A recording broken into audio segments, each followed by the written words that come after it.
Monsieur, bonjour, vous êtes sur Wanema TV. Est-ce que vous pouvez vous présenter? Oui, c'est Famara Sagna, maire sortant de la commune de Simbandi Brassou, principal de collège, mais aussi responsable du mouvement Navetan, ancien président de l'ODECAV de Bignona et aussi ancien président de l'ODEGAM, ça veut dire le renouveau, qui est créé pratiquement dans tous les pays, qui a aujourd'hui son récépissé et qui est représenté dans tout le territoire national. Le renouveau qui est dirigé par Ousmane Yantiam. Voilà. Donc, quel est l'objet de votre présence ici au niveau de la passation de service entre le ministre sortant Matar Ba et le nouveau ministre Yankoba Diattara? Oui, moi je viens de la Casamance. Je suis là parce que Diattara c'est un ami avec qui on a partagé l'université dans le mouvement syndical et aussi dans le mouvement politique. On était avec la coalition IDI 2019. Donc c'est quelqu'un que je connais de par ses compétences, de par son engagement, son sacrifice, n'est-ce pas, pour ce pays-là. Donc raison pour laquelle, en tout cas, j'ai tout fait pour être là, pour l'accompagner et rassurer les Sénégalais que j'entends dans les réseaux sociaux parler de l'incompétence de Diattara. Et moi, je ne comprends pas. Qu'est-ce que c'est? Peut-être le ministre, c'est quoi? C'est quoi un ministre? Le ministère, c'est le management. Matar Ba, qu'est-ce qu'il a fait ici? Quand même, il y a beaucoup de caprices. Ça, il faut le reconnaître.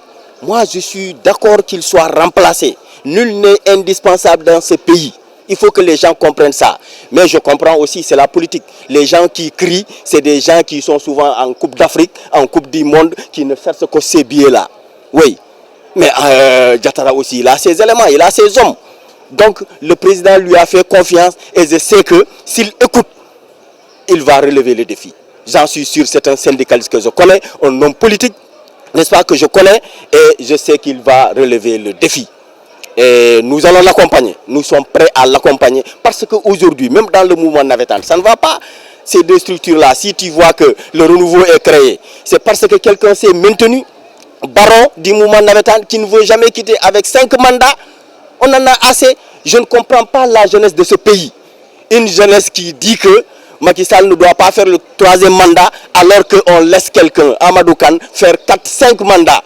C'est inadmissible et c'est irresponsable de la jeunesse. Il faut qu'il y ait changement dans les structures. Si tu fais 2 mandats, tu dois quitter parce qu'il y a des avantages que tu ne veux pas quitter. Arrêtons. Oui, bonjour. Moi, je m'appelle Elhaj Momodou Diaouné. Je suis responsable du Réumi au niveau du département de Bignona. En tant que responsable de Réumi, comment voyez-vous la nomination d'un des votes, à savoir M. Yankoba Diattara, dont aujourd'hui c'est la passation de service? Oui, vraiment, c'est une occasion pour nous aujourd'hui de remercier son Excellence, M. le Président de la République, pour cette confiance renouvelée à M. Yankoba Diattara, qui est un responsable du Réumi. Donc, je crois que c'est une grande fierté pour nous, parce que qui connaît M. Diattara, on sait qu'il vient de faire quand même preuve vraiment au niveau du ministère où il était, au niveau des télécommunications et de l'économie numérique. Donc cette confiance vraiment qui a été renouvelée, en tout cas cela vraiment nous va droit au cœur parce que ça prouve que vraiment il a encore du mérite et c'est quelqu'un qui est en train de travailler pour ce pays-là. Donc vraiment, nous, en tout cas, on a toujours confiance à M. Diattara et c'est l'occasion de renouveler encore cette confiance et en lui souhaitant vraiment plein succès dans ses nouvelles missions au niveau du ministère des Sports. Qu'est-ce que vous dites par rapport à ceux qui fustigent sa nomination, qui disent qu'il n'est pas l'homme qu'il faut à la place qu'il faut? Oui, ça nous le comprenons parce que moi aussi je suis un produit du mouvement associatif, donc je le vis comme eux. Donc que ça soit le ministre sortant, M. Matar Ba, nous l'avons pratiqué quand il était président de l'ONCAV, on était là encore avec lui dans le mouvement Navetan. Donc nous avons vu ce qu'il a pu faire, mais ceux-là qui crient aujourd'hui, qui essaient de fustiger la nomination de M. Diattara, tout simplement c'est parce que c'est un peu par rapport à leurs intérêts. C'est des gens qui crient, c'est parce qu'aujourd'hui, vu que le Sénégal est engagé pour la Coupe du Monde, donc d'emblée déjà ils se disent que vraiment, c'est-à-dire qu'ils vont rater vraiment cette occasion pour aller à la Coupe du Monde. Parce que dans le passé récent, généralement, c'était des gens qui avaient l'occasion de bouger avec le ministre. au cours des différentes campagnes, que ce soit en Coupe d'Afrique comme en Coupe du Monde. Donc vraiment, ils ont eu à bénéficier de beaucoup de largesse de monsieur le ministre Matar Ba. Donc dans la vie, c'est ainsi. Il faut accepter vraiment quand c'est fini, c'est fini. Vraiment que notre quand même vient avec son équipe. C'est comme ça la vie, quoi, hein, ça continue. Vous ne craignez pas des tensions entre les partisans de Yankoba et ceux de Matar Ba, surtout vous partagez la même coalition, la coalition Benno Bokk Yakaar? Non, non, non. En fait, il n'y aura pas de tension parce que politiquement déjà, ils ne sont pas du même parti politique. Et aussi, ils ne militent pas dans la même zone géographique. Matar est le maire de Fatick, Yankoba est de Thiès. Donc apparemment, nous tous, nous travaillons dans le cadre de Benno pour vraiment le président Macky Sall. Donc à ce niveau, il n'y aura pas de problème. Wow. C'est au niveau un peu de quelques amateurs de sport qui crient un peu par-ci, par-là. Mais en tant que des militants de Benno Bokk Yakaar, à ce niveau, il n'y a aucun problème vraiment. Aussi, quelle lecture faites-vous de cet remaniement donc, avec les nouveaux ministres? Donc il y a des gens qui critiquent, qui disent que vraiment c'est juste un gouvernement pour préparer un troisième mandat ou bien pour préparer un dauphin. Que répondez-vous à cela? Bon, nous, on ne peut pas, là où de par notre position, on ne peut pas dire que c'est pour préparer un troisième mandat. Nous nous en tenons vraiment aux propos de M. le Premier ministre, que nous félicitons au passage, M. Amadou Ba, qui a dit qu'il a mis en place un gouvernement de combat. Combat par rapport aux priorités, aux préoccupations des Sénégalais, notamment le problème d'inondation, le problème de l'emploi, de l'entrepreneuriat. Vraiment, sur cet angle-là, nous pensons que vraiment ce gouvernement quand même a sa raison d'être. Donc, on s'en tient vraiment à ça, quoi. Que pensez-vous du profil du Premier ministre Amadou Ba? Est-ce que c'est l'homme qu'il faut aussi à la place qu'il faut? Oui.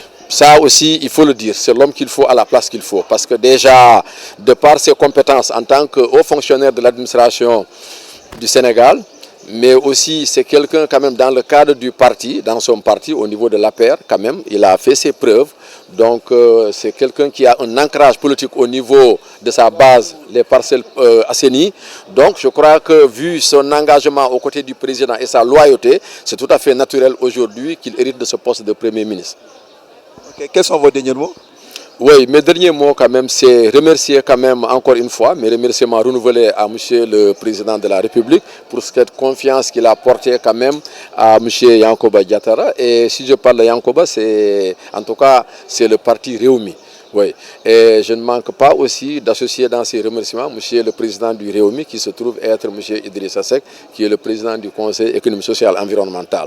Donc vraiment, c'est ça le Sénégal et nous avons quand même beaucoup d'espoir sur ce gouvernement, sur la prise en compte vraiment des préoccupations des Sénégalais. C'est Prince Gueye, jeune républicain quoi. Ouais, bon, donc ñi rafetlu li nga xam ne président de la République def na ko parce que sport tam kenn moomu ko waaw sport kenn moomu ko ñi fi jaar bëri nañ et puis Macky Sall nekkoon na fi ministre des sports remplacé woon ki nga xam ne mooy Issa Mbaye Samb jamono ji mu nekkee premier ministre moo formé Matar Ba du tout PS jël Matar Ba andi ko en 2014 au moment où sport nekkoon na ci ay jafe-jafe parce que xam nañ tamit li nga xam ne nii sur le sport doon nekk bi mu ñëwee mu jàppale ko bu ñu fàttali aussi les émeutes de stade Demba Diop bi nga xam ne amoon na fi ak yeneen jafe-jafe yoo xam ne amoon na mais teewul Matar Ba da ko géré woon donc Matar faluñ ko ci benn fan rek mu def lépp dañ ko may temps may ko distance depuis 2014 ba léegi Yankoba Sénégalais la citoyen la il mérite de déplacer les buildings c'est l'enfant téméraire c'est quelqu'un koo xam ne nii vraiment am nañ ci ba mu yaakaar bu baax parce que Sénégalais la Matar bañ ko jox sport kenn mu tën ci ba mu yaakaar mais aussi suñ camarade journalistes yi tamit nañu am modestie ak xol bu rafet am yéene ci Sénégal am yéene ci gan gi nga xam ne fal nañ ko donc Yankoba Sénégalais la citoyen la il a dirigé beaucoup de choses yoo xam ne nii doxal na ko jaar na fi mu war a jaar donc ci loolu laa amoon loo xam ne nii dinaa ko ci wax parce que tamit nañu xam ne équipe nationale bu Sénégal jamono ji ci ay jafe-jafe lañ nekk jafe-jafe yi mu nekk noonu loolu journaliste yi nañ gën a wax ci loolu dañ gën a appuyer ci loolu moo gën ñu appuyer ci l'homme de Yankoba mënul dara mais il faut monde sport bi ak fédération yi ak sportif yi ci boppam ak journaliste sportif yi jàppale ki nga xam ne mooy Yankoba Diattara bu ñu ko jàppalewul du dem Yankoba Diattara kese mënul dara il faut ñu jàppale ko Sénégalais yi jàppale ko citoyens yi jàppale ko pour Yankoba mën a avancer ci li nga xam ne moom lañ ko dénk mooy le ministre de sport beneen bi tam mooy Sénégal du Dakar kese Sénégal du Thiès kese coow li muy bëri Sénégal nekk na ci li nga xam ne mooy 14 régions boo demoon ci les régions les plus reculées nawetaan yaa ngi dox boo demoon ci les régions les plus reculées seen activités yi ñu ngi dox kon donc yooyu yëpp nañ respecté nit ñi ci li nga xam ne ci loolu la ñuy def may gërëm nag fédération Sénégal bu football y compris Augustin Senghor ak le journaliste Cheikh Gawane ak ñi nga xam ne ak Ablaye Seydou Sow aussi pourquoi pas il a fait beaucoup de choses au niveau de la fédération du Sénégal de football may nuyu ñëpp di gërëm ñëpp merci beaucoup. bon impression bi ma fa gis xaw na ma jaaxal tuuti parce que gis naa ne nit ñi seen xol gënagul ci Matar Ba léegi donc la plupart 80% ay nit yi fi taxaw ay nitu Matar Ba lañ ak ñoo xam ne dañoo amoon yéene ci Matar Ba mais ainsi va la vie xam nga àddina nag moom bon nit ki il faut nga comprendre lépp loo gis day jeex c'est-à-dire li émission Sénégal yi rek mooy fi ñu ko wàccee moo baaxul par rapport à même pas 2 mois de la Coupe du Monde léegi nag moom moo nekk ci tâche bu doy waar parce que xam nañ ni sport yi bari na mais football moo nekk ci kanam donc na fexe rek ba Coupe du Monde bi na génn 8e de finale sinon bu génn 8e de finale Sénégalais duñu xool lu muy jël ak lu muy bañ a jël ak noonu mais ñëpp dañ ko koy sip donc moom moo nekk ci tâche bu difficile fi mu nekk nii quoi par rapport à la Coupe du Monde donc na def effort def tout ak mbokkam jàppale ko ba mu dépasser 8e de finale à la Coupe du Monde sinon rek tâche bi dina dalaat ci kawam ak tamit gouvernement bi surtout le gouvernement surtout aussi Macky Sall mi nga xam ne moo imposé lii donc dafa nekk loo xam ni dafa laal xolu sénégalais yi parce que man bi ñuy lim sax ministère bi ñu nee ministère des sports Yankhoba Diattara dama yaakaar ne beneen sport moo am dama yaakaar sport dañu ko diviser en 2 mais par la suite laa xam ni bon dañu changé Matar Ba mais nag bon yàlla rek moo fi nekk aussi voilà loolu la merci. di may laaj mais pourquoi ñu jëlee ko bi ma ne non je ne sais pas maintenant nag xam nga ñun on est tous des observateurs. bien sûr am na loo xam ne peut-être maîtriser wuñu ko. ci jël dogal li. mooy président de la République moom xam na lu tax mu def ko. donc ñu may ko marge de manœuvre boobu. ñu am yaakaar que ne décision boobu du ñu ko regretter parce que aussi ñu ngi ak à 2 mois de la Coupe du Monde. donc loolu aussi taxoon na c'est vrai que nit ñi te xaw a tiit tuuti naan lu tax ñu koy jëlee fii alors que Coupe du Monde baa ngi ñëw. donc l'un dans l'autre je pense que tey jii li ñu mun a ñaan mooy ki ko wuutu mu am baraka boobu mu am aussi ouverture boobu surtout mu am management boobu bi tax donc fédération yi ak ministère dañu mën a parler le même langage am manko bi am vraiment entente bi pour que vraiment Sénégal mën a am yeneen ndam. est-ce que moment bi waroon na nekkoon na moment bi ñu ko fi waroon jëlee. waaw loolu mooy problème parce que Coupe du Monde c'est dans moins de 2 mois donc loolu moo inquiété ñu bëri mais comme que décision bi jël nañ ko ba pare mënatuñu ci dellu ginnaaw donc nañ ñaan rek kii ñëw yàlla may ko sutura may ko baraka may ko surtout chance aussi pour que bu demee Coupe du Monde mu def loo xam ne benn équipe africaine musu ko def mooy dem au moins jusqu'en demi-finale. demi-finale waaw Yankhoba lu koy xaar moom.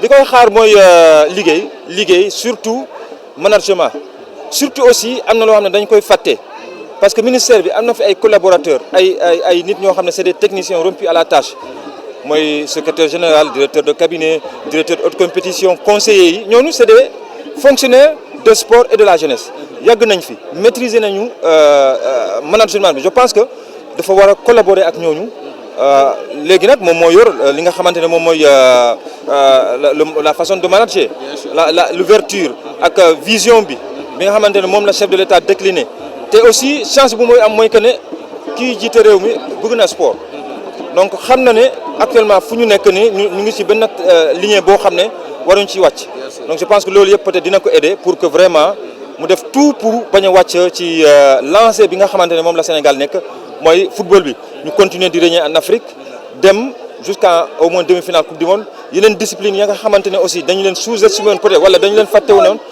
ñooñu aussi ñu def tout pour que discipline yooyu aussi am vraiment lu ñuy xaar ci ministère bi. test waa 12e Gaïndé tey yéen a ngi ñu dal fii si Walema TV tey ñëw fii ci ministère des sports yéen ban tey yëg-yëg ngeen am tey par rapport lu fi xew nii tey nii daal.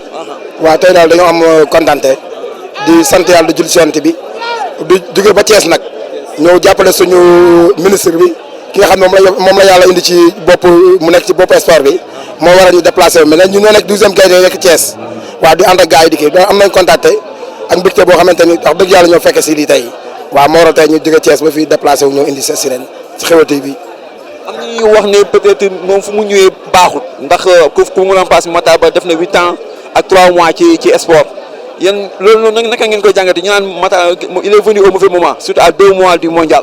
waaw mais loolu noonu gars yi dañuy wax rek parce que dañ ne l'état dañ koy continuer tey jii bu ko yàlla indee foofu moom xëy na xam na lu ñu ko jox moo mu dem yàlla indi ko foofu su xamuloon loolu yàlla def ñu indi ko foofu comme yàlla indi na ko foofu nag dañ koy ñaanal yàlla rek parce que tamit ku nekk doomu aadama bu nekk ak li wëg wërsëg ak li nga war a am ci àdduna ak yàlla fi mu lay jaarale comme yàlla nag moo tudd moo demee noonu dañ koy ñaanal moom tamit mu continuer fas yéene jël coupe du monde indil ñu ko loolu la ñuy ñaan yàlla waaw mais fi mu ñëwee fu mu baax ak baaxul yàlla moo xam ne baax moo xam ne bon moom nag yàlla mi nga xam ne moo xam ne baax la ak li bon yàlla nañ si yàlla jàppale ba nga xamante ni moom li ñu ko dénk nii dina ko mën a mottali bu baax ba matale ko lépp ci kàttanu yàlla objectif bi ñu bëgg si moom yàlla def mu matal ko loolu moo waral suñu teewaay tey fii. Abdoulaye Sarr.